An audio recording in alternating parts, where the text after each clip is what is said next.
بسم الله الرحمن الرحيم إن الذين كفروا سواء عليهم أأنذرتهم أم لم تنذرهم لا يؤمنون ختم الله على قلوبهم وعلى سمعهم وعلى أبصارهم غشاوة ولهم عذاب عظيم. یقینا ها کسان چې کفر کړل دی برابر خبره ده په دوی باندې که تیاری دوی لرا او که نه یاری دوی لرا لا یؤمنون دوی ایمان نه راوړي. ختم الله علی قلوبهم مهر لګول دی الله پاک د دوی په زړونو باندې او د دوی په غوږونو باندې او د دوی په سترګو باندې پردې دي او د دوی لپاره عذاب دی لوی. ربط د مخکې سردار دی چې د صورت په اول کې د قرآن پاک صفات بیان کړم. ذالک الکتاب لا ریب فیه هدی للمتقین. دا عظیم الشان کتاب دی په دې کې شک نشته او دا هدایت دی لپاره د متقیانو. دا هغې نه وروستو د متقیانو 5 صفات بیان کړم. اوس د هغې نه وروستو چې کوم دی کافرو صفات بیانوي. دا کافر بیا په 2 قسمه دي. یو هغه دی چې هغوی د خپل کفر اظهار علی الاعلان کړل دی. هغه په دې 2 آیاتونو کې ذکر شوي دي او د هغو صفات دا دي چې که ته دوی یاری او که نه یاری خو دوی ایمان نه راوړي. دویم صفت د هغو دا دی چې الله پاک د دوی په زړونو باندې او په غوږونو باندې او د دوی مهرونه لګول دي او د دوی په سترګو باندې پردې دي. او بل صفت دا دی چې د دوی لپاره عذاب دی لوی. او بل هغه کافر دي چې هغوی علی الاعلان د کفر د اظهار جرأت خو نشي کولی نو په ظاهر د مسلمانانو موافقت کړی او در پرده چې دی دوی کافر دي. نو قرآن په اصطلاح کې دوی ته منافق وي، منافقان. نو د دوی په 14 آیاتونو کې د دوی صفات بیان کړل دي. نو په دې 2 آیاتونو کې د هغه کافرو بیان دی چې هغه ښکاره کافر دي او په ضد او په عناد باندې ټینګ ولاړ دي. کفر په لغت کې چې دی هغه یو شي پټولو ته ویل کېږي. د شپې ته هم کافر وایي، شپې ته کافر وایي ځکه چې دا هر شی پټوي. او زمیندار ته هم کافر ویل کېږي په عربی کې ځکه چې هغه دانې پټوي په ځمکه کې. نو کوم سړی چې د الله نعمت پټوي او د هغې شکر نه ادا کوي نو هغې ته هم کفر او کفران نعمت وایي. کفران او د ټول نه غټ کفر چې دی هغه د الله رب العالمین د وحدانیت نه، د شریعت نه، د نبوت نه انکار کول دي. نو قرآن کې کفر د کفران نعمت په معنا باندې هم راغل دی او د کفر بالله په معنا باندې هم راغل دی. سورة نمل کې وایي لیبلونی اشکر ام اکفر ومن شکر فانما یشکر لنفسه ومن کفر فان ربی غنی کریم. سلیمان علیه السلام فرمایل چې د دې لپاره چې الله پاک په ما باندې امتحان او ازمایش وکړي، زه شکر ادا کوم که ناشکري کوم. ام اکفر ومن شکر او څوک چې شکر ادا کوي نو یقینا د خپل ځان د فایدې لپاره شکر ادا کوي. ومن کفر څوک چې ناشکري کوي نو یقینا زما رب چې دی هغه بې پروا دی او عزتمند دی، بزرګۍ وال دی. او د کفر بالله په معنا چې راغل دی نو هغه دا دی ولا تکونو اول کافر به، مه کېږئ اول کافر په دې قرآن باندې. نو په قرآن باندې کفر مه کوئ، د الله نه انکار مه کوئ، د آخرت نه انکار مه کوئ. دلته هم دغه معنا ده. او په اصطلاح کې کفر چې دی هغه الانکار عما جاء به النبي صلی الله علیه وسلم وعلم بالضرورت. انکار دی دغه دین نه چې نبی علیه السلام راوړی دی هغه معلوم دی بداهتن. بیا انذار چې دی د یو خطرې نه خبردارونه، یرول خو په شفقت سره. لکه سړی چې خپل ماشومان هغه یاری د لړم نه، د مار نه، د اور نه، چې هغې سره شفقت هم ملګری، نو دې ته انذار وایي. ختم چې دی نو ختم هغه یو شی پټوله چې ټولې راګیر کړي چې بیا پکې بل څه شی نه داخلېږي، نو دې ته ختم وي مهر نو په خط باندې چې مهر ولګي نو په آخر کې نو په هغې کې هم بیا بل څه شی نه داخلېږي. اوس دلته وي چې هغه کسان چې هغه کافر دي نو هغوی باندې برابره خبره ده که ته یاری او که نه یاری نو دوی ایمان نه راوړي. نو اوس اعتراض دا واردېږي چې بعضې خلک خو داسې وو چې هغوی وروستو بیا ایمان راوړی و، او دلته قرآن وایي چې دوی چېرته هم ایمان نه راوړي. نو د خدای په کلام کې خو څه تناقض نه وي او په هغې کې دروغ نشته. نو دا ولې ویل دي چې څه کسان دي چې او کفر کړلی هغوی ایمان نه راوړي. نو د شان نزول نه دې پته لګي دغه سوال جواب چې کوم دی په دې شان نزول کې په خپله حل کېږي. عبدالله بن عباس رضی الله عنه فرمایي چې دا آیتونه چې دي د یهودو په باره کې نازل شوي دي چې هغوی د نبي علیه السلام په زمانه کې په مدینه منوره کې یو محله جوړه کړې وه، د نبي علیه السلام د نبوت نه انکار کوه او په کفر باندې جمله. نو یقینا هغه کسان چې کفر یې کړی برابره خبره ده په دوی باندې که ته دوی یاری او که نه یاری دوی ایمان نه راوړي. دا دغه یهود دي چې په کفر باندې مړه شو ایمان یې را نه وړ. نبي علیه السلام چونکې هغه ډېر زیات حریص و د هغو په ایمان باندې چې دا خلق ایمان راوړي ټول او د هدایت اتباع وکړي. په الله پاک وفرمایل چې دوی ایمان نه راوړي دا ګمراه دي، د دنیا نه په دغه حال کې ځي. او دویم قول دا دی انس رضی الله عنه فرمایي چې د دې نه کافر مراد دی چې هغه په بدر کې قتل کړی شو. په بدر کې چې کوم کافر قتل شو هغه خو ایمان نه راوړی، د دنیا نه بې ایمانه لاړ. دریم قول بیزاوي هغه دا ذکر کړل چې د دې نه مراد خاص کسان دي معین، چې ابو لهب دی، ابو جهل دی، ولید بن مغیره، د یهود علما دوی ایمان نه راوړي او دقسې جوړ شو هغوی ایمان را نه وړ.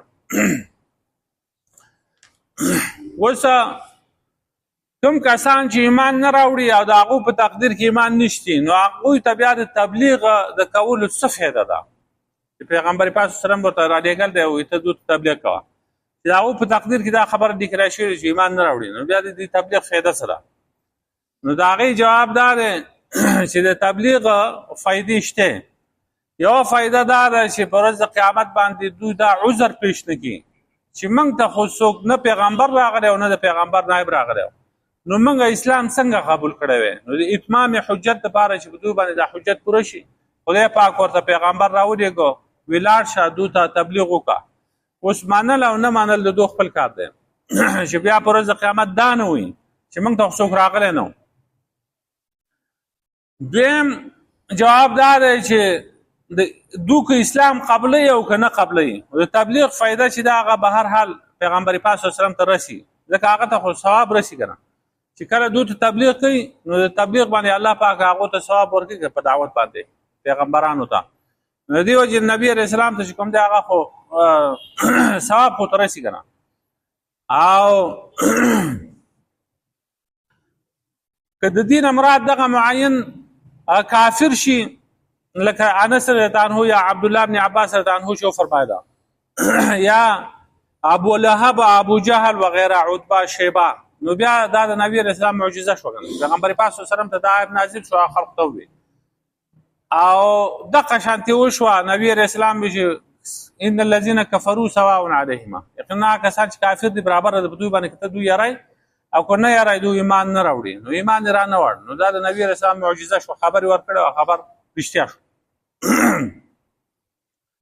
اوس بل یو عمومي اعتراض دا دی چې کله الله پاک د دوی په زړونو باندې په غوږونو باندې مهر لګول دی په سترګو باندې پردې دي نو بیا د دوی څه قصور دی؟ د خلکو قصور څه دی؟ دا خو خدای پاک دغسې کړ ده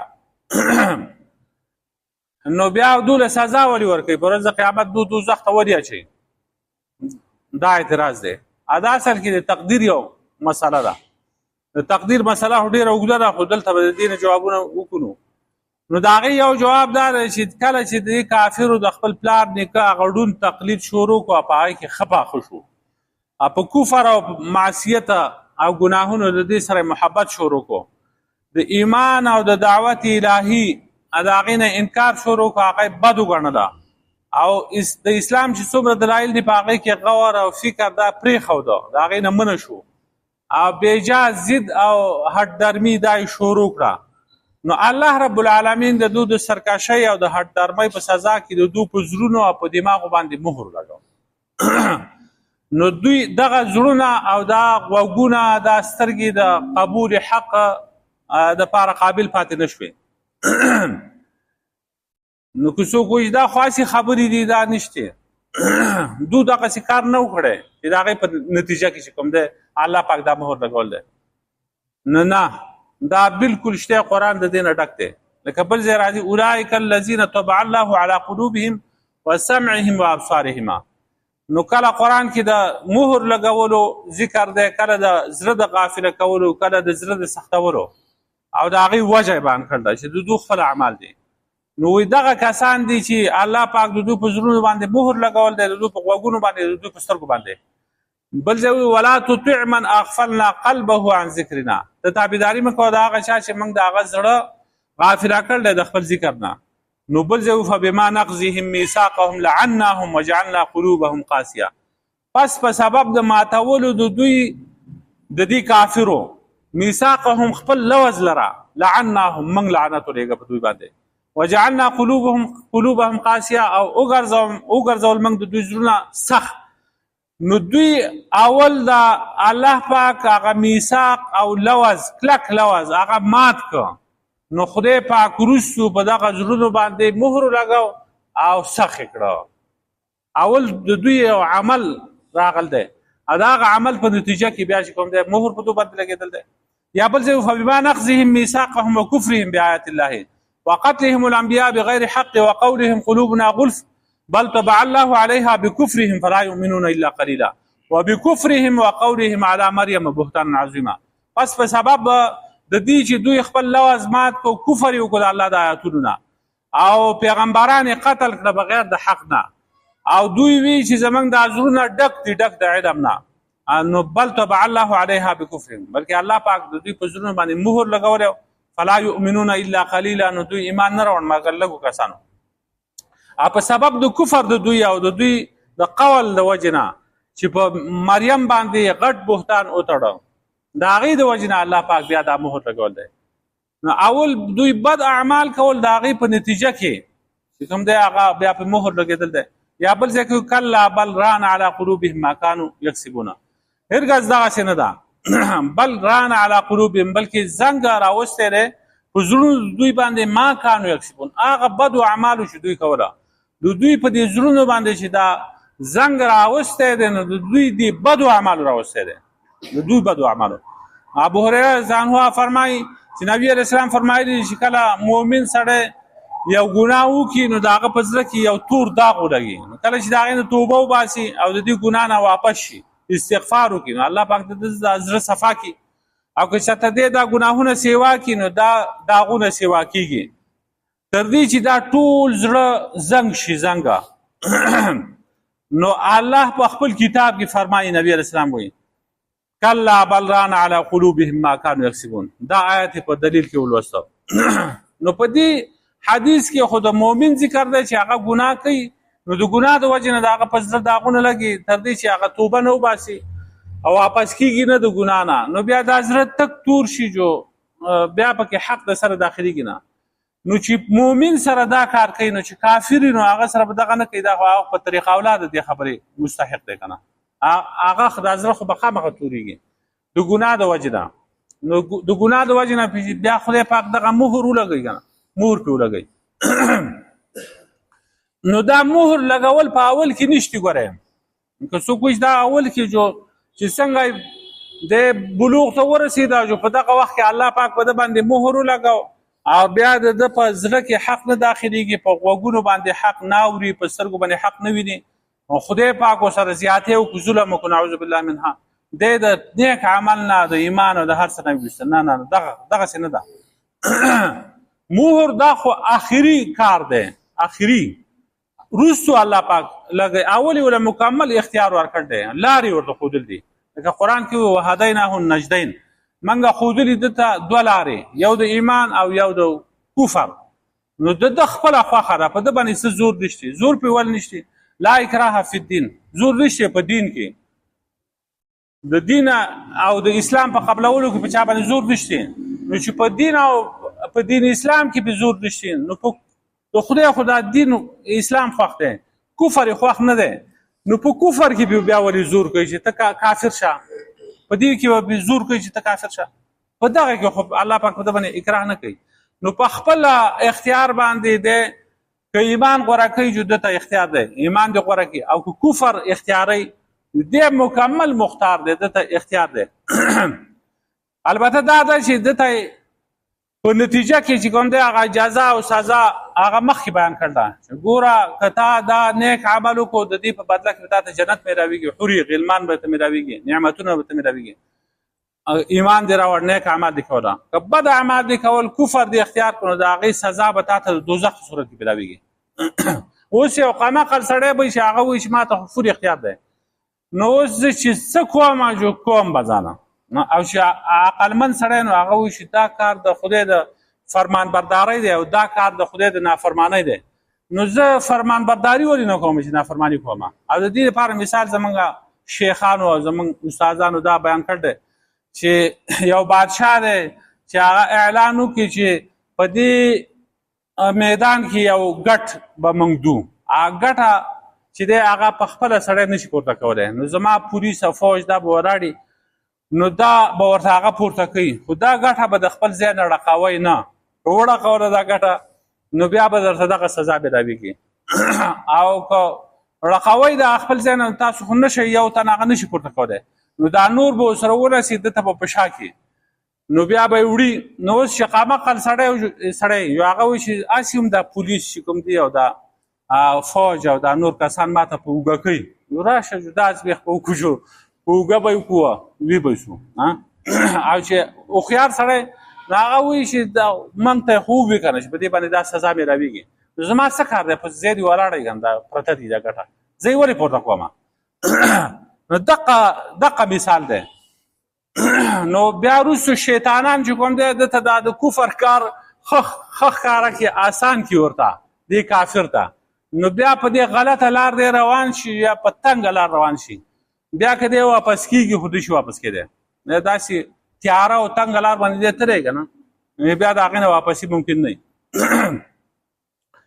نو وی فرمایل چې یقینا هغه کسان چې هغو کفر کړلی، برابره خبره ده په هغو باندې که ته هغوی لره یری او که نه یری، لا یؤمنون، هغه ایمان نه راوړي.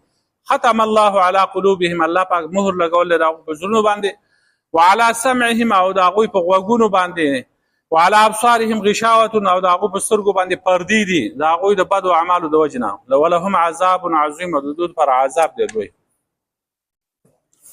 ربنا ظلمنا انفسنا وان لم تغفر لنا